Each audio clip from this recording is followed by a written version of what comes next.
Cordial saludo para todos. Mi nombre es Erika Lorena Casteblanco, curso cuarto semestre de Ciencias de la Información. Soy del grupo 1. La noticia que escogí corresponde al maltrato infantil en Colombia. Escogí este tema porque es un tema que estamos viviendo, es un tema que se ha vuelto muy común. Hay maltrato físico, psicológico y verbal, entonces me pareció importante tratarlo, además porque hemos evidenciado varios casos que han venido sucediendo en el transcurso de este año. ¿Qué es el maltrato infantil? Cualquier tipo de maltrato físico, psicológico o verbal en contra de los menores de edad. También hace referencia a la discriminación y menosprecio, llegando hasta su punto máximo con la violencia física. Espacio para casos en Colombia y en el mundo.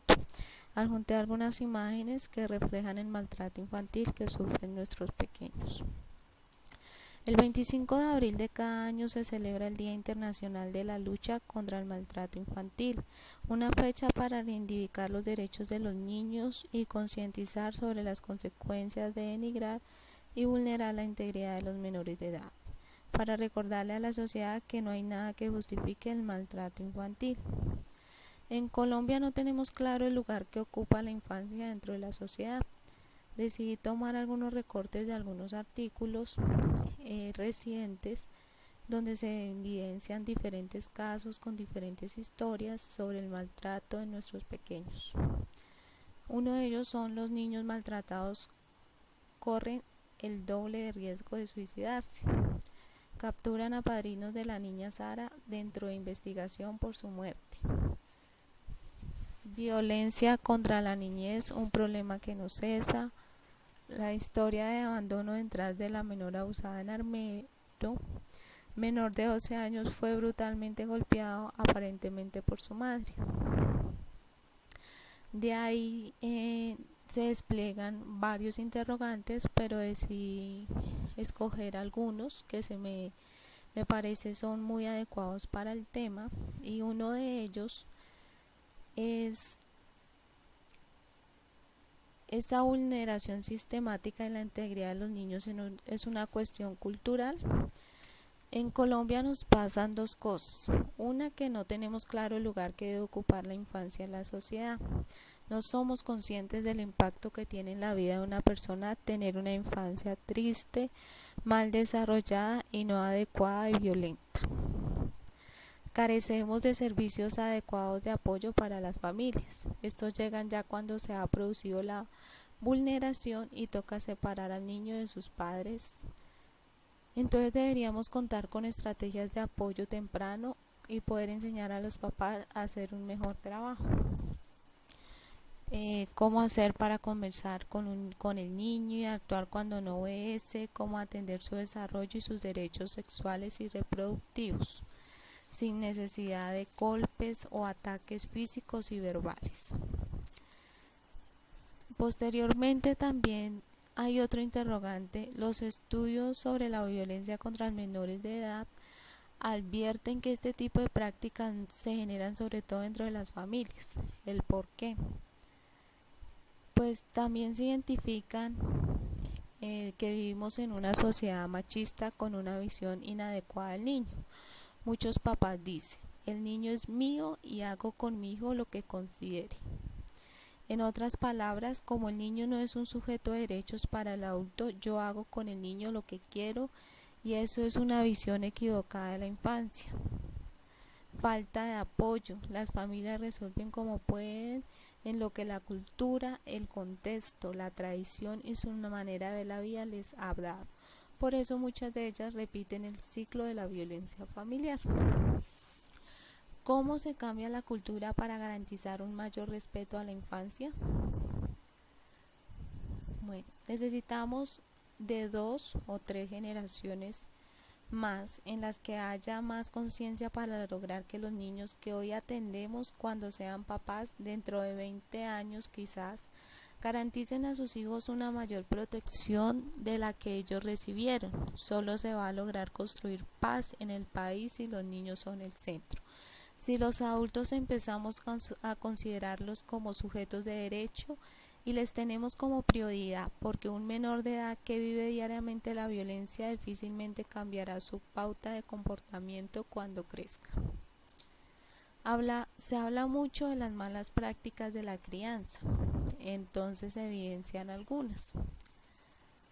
El adulto no controla su rabia y frustración de todo lo que le ha pasado durante el día, de lo que no tiene, de lo que no puede resolver y se desquita con los niños. Lo primero que tenemos que hacer como adultos es aprender a controlarnos, a manejar y sopesar la situación. Tener un autocontrol y enseñar a nuestros hijos desde el amor, no desde el dolor. Aprender a comunicarse con los menores de edad. El niño necesita entender para aprender. El adulto tiene que tomarse el tiempo de comunicarse con él, de explicarle las situaciones, de preguntarle qué necesita. Sin embargo, en lugar de tomar este tiempo, muchas personas reaccionan con un castigo, pegándoles, maltratándolos. Entonces lo que hace el golpe es aprender a tener miedo y reservarse del adulto. También debemos aprender a sanar nuestra propia infancia, porque muchas veces los errores que cometemos con los menores son el reflejo de lo que nos pasó con nuestra propia niñez. Otro interrogante: se debe concientizar a los niños de los riesgos de los que pueden ser víctimas, pues como estamos en una sociedad donde el avance de las tecnologías, las redes como el WhatsApp, el Facebook, el Twitter, están inviciando o creando un ente adictivo que conlleva a los niños a diferentes prácticas de suicidio, de violencia. Entonces es como hablarles de los riesgos que produce todos estos temas a los que se ven expuestos. Se debe enseñar a los niños a que pidan respeto por su integridad, aunque son los adultos los que deberían garantizar ese derecho.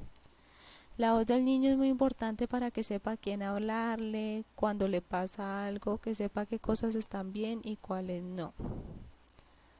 Dónde debe buscar ayuda, o sea, pautas para aprenderlas a practicar en su vida.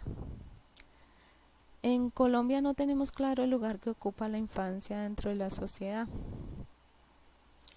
pues se ha reflejado en estos últimos meses violentos casos de infanticidios y maltrato a menores. En tan solo 4 meses se han registrado los más escalofriantes. Uno de ellos es el caso de Sarita y otros niños de escasos meses violados y asesinados. Nos tienen conmovido a todo el país. Nadie se explica por qué los padres de familia dejan sus hijos al cuidado de verdaderas bestias humanas, que no tienen el más mínimo sentido común para valorar la vida de estas criaturas, que son alegría del presente y promesas del futuro. Entonces, como reflexión, en este caso que nos toca a todos de forma directa o indirectamente, es solicitar un no, dile no al maltrato infantil. No todo se soluciona a golpes, con groserías, con maltrato. Hay diferentes formas de dialogar, de explicar, de concientizar a nuestros niños, que son el futuro de nuestro país, a llevar un buen trato, a que no todo tiene que ser violencia, a comunicarnos con ellos de una manera efectiva, a no agredirlos cuando estamos de mal genio o cuando llegamos cansados a nuestras casas. Siempre que tiene que haber tolerancia. Un niño está en etapa de crecimiento y necesita de nuestro apoyo, de nuestra comprensión, de nuestra comunicación. Igualmente es como un llamado, pues como hemos visto en noticias, han habido tantos casos de maltrato infantil, de niños violados, asesinados, maltratados.